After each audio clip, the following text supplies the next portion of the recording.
ఎవరు ఇక్కడ నుంచి తీసుకొని వెళ్ళారు. అవసరమైతే రాజభవనంలో దొంగలు పడే అవకాశం ఉంటుంది తప్పితే టెంపుల్లో ఈ మధ్య కాలంలో పడుతున్నారు. That is different scenario. But ఇప్పుడు టెంపుల్లో సగం మంది పనిచేస్తుల్లో ఇంకేదో చేస్తున్నారు. దాని గురించి నేను కమెంట్ చేయను. సో అట్లా ఒక ట్రెజరీ లాగా ఉపయోగపడేది అనంత పద్మనాభ స్వామి టెంపుల్ కానివ్వండి, పూరి జగన్నాథ్ కానివ్వండి. రీసెంట్ గా మీరు పూరి ఓపెన్ చేసినప్పుడు కూడా, ట్రెజరీ ఓపెన్ చేసినప్పుడు కూడా ఆ పూరి రాజవంశానికి సంబంధించిన వ్యక్తి దగ్గర ఒక కీ ఉంటది, జిల్లా కలెక్టర్ దగ్గర ఒక కీ ఉంటది, పూజారి దగ్గర ఒక కీ ఉంటది, మహంత్ అని అంటారు. ఈ ముగ్గురు దగ్గర ఉండేటువంటి కీ ఉంటేనే హంట్ ఓపెన్ అవుతుంది అనేది ఒకటి ఉంది. సో ఈ ముగ్గురి సమిష్టితోని దాన్ని స్టోర్ లాగా వాడుతుంటారు, దాన్ని ఒక ట్రెజరీ లాగా వాడుతుంటారు. ఒక ఒక జిల్లా కలెక్టరేట్ ఆఫీస్ లో ట్రెజరీ బిల్డింగ్ ఎట్లయితే ఉంటుందో అట్లా ఒక భద్రపరచుకోవడానికి ఒక ఒక రూపం అది, ఒక వసతి అది. అందుకని ఉన్నాయి. బట్ ఈ నాగబంధాలు వేయటం అంటే శాస్త్రం ఏం చెప్తుంది అంటే, నాగబంధాలు వేస్తే లైక్ ఒక పాము కాకపోతే ఇంకొక పాము దాన్ని 24/7 కాపలా కాస్తుందని, దాని తర్వాత వాటికి ప్రొటెక్షన్ ఇవి ఉంటాయని, లేదంటే ఇంకా ఒక రకంగా ఏం చెప్పాలంటే నాగుపాము పడగలో కూడా మనులు ఉంటాయని రకరకాల ఉన్నాయి. మీకు ఇప్పుడు మన పూరి ఇన్సిడెంట్ తోనే మీకు అది క్లియర్ అయిపోయింది కదా. ఇప్పుడు పూరి కావచ్చు, లేదంటే అనంత పద్మనాభ స్వామి కావచ్చు. మీకు పూరి టెంపుల్లోనైతే కొన్ని వందల మంది చెప్పారు ఓపెన్ చేయకంటే ముందు కొన్ని వందల పాములు ఉంటాయి అని, సౌండ్ వస్తుంది, బస్ సౌండ్ వస్తుంది, అందుకని స్నేక్ క్యాచర్స్ ను కూడా తీసుకుని వెళ్ళారు. 20 మందిని తీసుకెళ్లారు. అందరికి అందులో ఒక్కరు కూడా పని దొరకలేదు, అంటే ఒక్క స్నేక్ కూడా దొరకలేదు. సో మాక్సిమం గబ్బిలాలు ఉంటాయి. ఈవెన్ మేము కూడా కొన్ని ఏన్షియంట్ టెంపుల్స్ లోపలికి వెళ్తుంటాం కదా, గబ్బిలాలు ఉంటాయి. సో ఇట్లాంటి ఉంటాయి. లైక్ ఏంటంటే భయాన్ని రేకెత్తించడానికి చేసినటువంటివి. నేను అంటాను అది నిజమైందంటే ఇప్పుడు నాది నేను అక్కడ దాచుకున్నాను అనుకోండి, నేను వెళ్ళి తీసుకోవాలన్నా నన్ను కూడా పాము చేస్తుంది కదా. దానికి మళ్ళీ ఒక విరుగుడు ఉపాయం కూడా చెప్తారు కదా. ఒక మంత్రం చేసినప్పుడు దానికి విరుగుడు మంత్రం కూడా ఒకటి ఉంటుంది. అక్కడ ఉండేటువంటి పూజారు కూడా పూరి జగన్నాథ్ ఈశ్వరులు చెప్పారు కదా, దానికి నాగ పూజ చేయాలి, దానికి ఒక హోమం చేయాలి, హోమం చేసిన తర్వాత ఆ శాపం పోతుంది, దాని తర్వాత ఉంటది అని. సో యాంటీమినం ఉంటది కదా దేనికైనా. బట్ అంటే ఇట్లాంటి నిధులు ఏమైనా బయటకు తీసినప్పుడు మనం ఇంకా వరల్డ్ లోనే రిచెస్ట్ కంట్రీ అయిపోతుంది, ఇండియా బాగుపడిపోద్ది, అది అయిపోతుంది అయిపోద్ది అంటుంటారు కదా. బట్ ఈ నిధులు తీసిన తర్వాత ఇప్పుడు చాలా రోజులు అయింది కదా నిధులు బయటకు తీసి, ఇంతవరకు ఆ లెక్కలు చెప్పలేదు బయటికి. బట్ అది ఏం చేస్తారు, ఎక్కడికి వెళ్తుంది, ఎవరి పాకెట్ లోకి వెళ్తారు? పాకెట్లోకి ఎవరి పాకెట్లోకి వెళ్ళదు, అది మళ్ళీ టెంపుల్ దాంట్లోనే ఉంటుంది. దానికి అరిగించబడడానికి నిబంధనలు ఒప్పుకోవు, దాన్ని వేరే ఉపయోగాలకి వాడుకోవడానికి ఆర్కియాలజికల్ సర్వే ఆఫ్ ఇండియా కానీ లేదంటే ఎన్విరాన్మెంట్ రూల్స్ కానీ ఒప్పుకోవు. అది ఒక మాన్యుమెంట్ కి ఒక పర్సన్ డొనేట్ చేసింది, ఆయన డొనేట్ చేయాలనుకుంటే ఇండియన్ గవర్నమెంట్ కే చేస్తాడు. ఒక దేవుడికి ఆయన డొనేట్ చేస్తుంది. అక్కడ ఉండేటువంటి ఏవైతే నగలు ఆభరణాలు ఉన్నాయో అక్కడ ఉండేటువంటి చుట్టుపక్కల ఉన్నటువంటి పాలకులందరూ ఆయా కాలాలలో ఆయా పండుగల సమయంలో ఆభరణాలుగా చేయించి డొనేట్ చేసినవి. అది వెంకటేశ్వర స్వామికి చేసిన దాన్ని మీరు ఇంకొక దానికి వాడడానికి తీసి కరిగించడానికి నిబంధనలు ఒప్పుకోగలరు.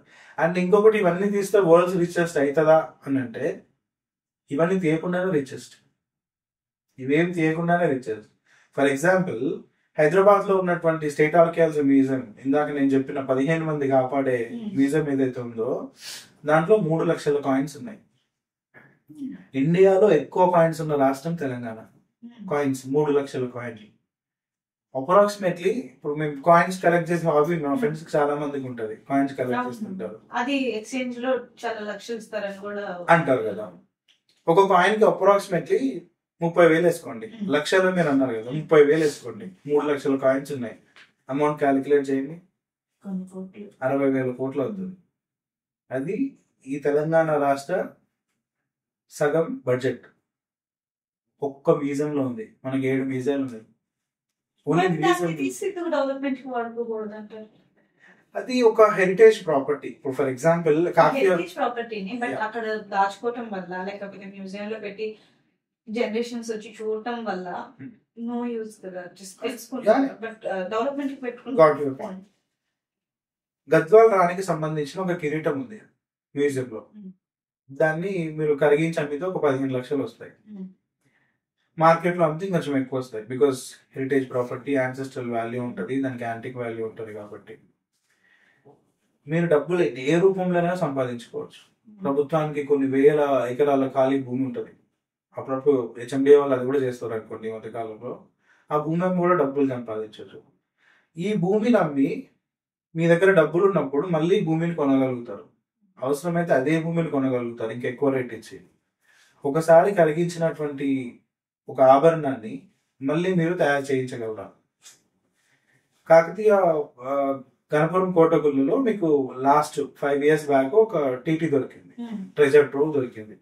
దొరికినప్పుడు అందులో కొన్ని రకాల ఆభరణాలు దొరికినాయి కాకతీయ కాలంలో. ఇందాక నేను చెప్పినట్టు విగ్రహాల మీద ఏవైతే డిజైన్స్ ఉన్నాయో కాకతీయ విగ్రహాల మీద సేమ్ డిజైన్స్ మీకు ఉన్నాయి. ఇవన్నీ రెఫరెన్స్ మెటీరియల్స్. రీసెర్చ్ కోసము వాళ్ళ లైఫ్ స్టైల్ ఎట్లా ఉండేది, కల్చర్ ఎట్లా ఉండేది, ఆహారం ఎట్లా ఉండేది, వేషభాషలు ఎట్లా ఉండేటివి, వేషభూషణాలు ఎట్లా ఉండేటివి, అలంకారాలు ఎట్లా ఉండేటివి అని రీసెర్చ్ చేయడానికి ఉపయోగించేటువంటి ఒక మెటీరియల్.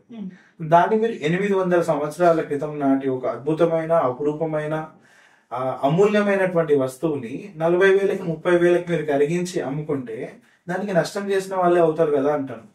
అదే మీ ఇంట్లో మీ ఫాదరో లేదంటే మీ నాన్ననో లేదంటే మీ ఎవరో మీ తాతగారు ఇచ్చినటువంటి ఒక వస్తువుని అపురూపంగా ఇది నా తాత గిఫ్ట్ అని మీరు పెట్టుకుంటారు. మన 10 తరాల ముందు వాళ్ళు ఇచ్చింది అంతకంటే అమూల్యమైనటువంటి గిఫ్ట్ కదా. దాన్ని అమ్మమంటే మీరు అమ్మలేరు కదా. సో అది అమ్మడానికి కాదు. సో అది మన పూర్వీకులు మనకి ఇచ్చినటువంటి ఒక హెరిటేజ్ ప్రాపర్టీ. నిజంగా జనాలకి ఖర్చులకు అవసరం ఉన్నప్పుడు కొన్ని రకాల వ్యవస్థలు అట్లాంటి పనులు చేస్తున్నాయి. అది ఎట్లాంటి పనులు చేస్తున్నాయి అంటే గవర్నమెంట్ అట్లా చేయడానికి లేదు. COVID-19 లాక్డౌన్ టైంలో సేమ్ ఇట్లాంటి ఒక సిచ్యువేషన్ వచ్చింది. ఎవరి దగ్గర డబ్బులు లేని పరిస్థితి వచ్చింది. సో మీరు అడిగిన గవర్నమెంట్ దగ్గర ఉన్న బంగారం ఇదంతా అమ్మేసి ప్రజలకి చేయొచ్చు కదా, డబుల్ బెడ్రూమ్ ఇల్లు కట్టియచ్చు, ఇంకా రకరకాల పనులు చేయొచ్చు. Genuine question. సో ఇదంతా ఎందుకు చేయొద్దంటే నేను మీకు ఇందాక చెప్పిన, కానీ ప్రైవేట్ పర్సన్స్ చేయొచ్చు. అంటే who have their own money. Like Maharaja Bastar ఉన్నారు ఛత్తీస్గఢ్ లో, కాకతీయ వారసుడు, 22వ వారసుడు ఆయన. కోవిడ్ లో నాకు ఒక వాట్సాప్ మెసేజ్ వచ్చింది, టీటీ ఓపెన్ చేశారు ఆఫ్టర్ 40 years అని. ఐఎమ్ వెరీ క్యూరియస్, అసలు ఎందుకు ఓపెన్ చేశారు అని కనుక్కుంటే మహారాజా బస్తర్ ప్రవీర్ చంద్ర బంజ్దేవ్ కాకతీయ అని ఉంటారు. 1966 March 25th రోజు ఆయన చనిపోయారు. ఆయన జనాల కోసం చచ్చిపోయారు. అది ఆయన ఇంట్లోనే ఎన్కౌంటర్ చేశారు పోలీసులు. ప్రజల కోసం పోరాటం చేసింది ఆయనది ఒక రకం స్టోరీ. ఆ పోరాటం సేమ్ జల్ జంగల్ జమీన్ సేమ్ నినాదంతో చేసిండు. ఆ చనిపోయే ముందు ఆయనకున్నటువంటి లిటిల్ బిట్ ఆస్తులు ఏవో లేదంటే చిన్న బంగారం లాంటి ఆభరణాలు ఇట్లాంటివన్నీ ప్రజల కోసం అని చెప్పి ఒక లాకర్ చేసి దాంట్లో పెట్టాడు. వాళ్ళకి చెప్పిన విషయం ఏంటంటే ఎమర్జెన్సీ సిచ్యువేషన్ ఏదైనా వస్తే దీన్ని జనాల కోసం వాడడం అనేది ఆయన విష్. బస్తర్లో మీకు అట్లాంటి పరిస్థితి ఎప్పుడు రాలేదు, అంటే ప్రజల కోసం ఓపెన్ చేసి పరిస్థితి రాలేదు. సో ఎప్పుడైతే కోవిడ్ వచ్చింది, లైక్ మీకు 8 నెలల పాటు నాన్ స్టాప్ లాక్డౌన్ ఉంటుంది, వితౌట్ బ్రేక్ అట్లా ఉంటుంది. ప్రజలందరికీ నిత్యావసర వస్తువులు ఇవ్వడానికి రెడీగా క్యాష్ ఎవరి దగ్గరైనా ఎక్కువ మొత్తంలో ఉండదు. మనకేమో బస్తర్ మొత్తం చాలా పెద్ద 7 జిల్లాలు అంత పెద్దగా ఉంటుంది. సో ఇప్పుడున్న కాకతీయ వారసుడు మహారాజా కమల్ చంద్ర బంజ్దేవ్ కాకతీయ గారి మీద పెద్ద బాధ్యత ఉంది. దానికోసం ఓపెన్ చేశారు. ఓపెన్ చేసి దాంట్లోంచి కొన్ని ఖర్చు పెట్టి జనాలకి నిత్యావసర సరుకులు ఇవ్వడానికి వాళ్ళు వినియోగించారు. అది వాళ్ళ ఇండివిజువల్ ఆస్తి కాబట్టి వాళ్ళు అట్లాంటి స్టెప్ తీసుకోగలిగారు. మ్యూజియాలలో ఉంది ప్రజల సమిష్టి ఆస్తి. అది కాంగ్రెస్ గవర్నమెంట్ తో, బిఆర్ఎస్ గవర్నమెంట్ తో, బీజేపీ గవర్నమెంట్ తో, అది ఎవరి ఇండివిజువల్ ఆస్తి కాదు. అండ్ ఇంకొకటి, ఇట్లాంటి విషయాల మీద ఇండివిజువల్ ఒపీనియన్స్ ఎప్పుడు ఉండకూడదని నేను అంటాను. ఉండకూడదు. హెరిటేజ్ కల్చర్ మ్యాటర్స్లలో, ఇండివిజువల్ మ్యాటర్స్లలో మీ ఒపీనియన్ మీకు ఉండొచ్చు. బట్ ఒక 4.5 కోట్ల మందికి సంబంధించినటువంటి సాంస్కృతిక ప్రతీకలని వేరే ఒక రీజన్ కోసం ఖర్చు పెట్టడం అనేది it is not appropriate I feel.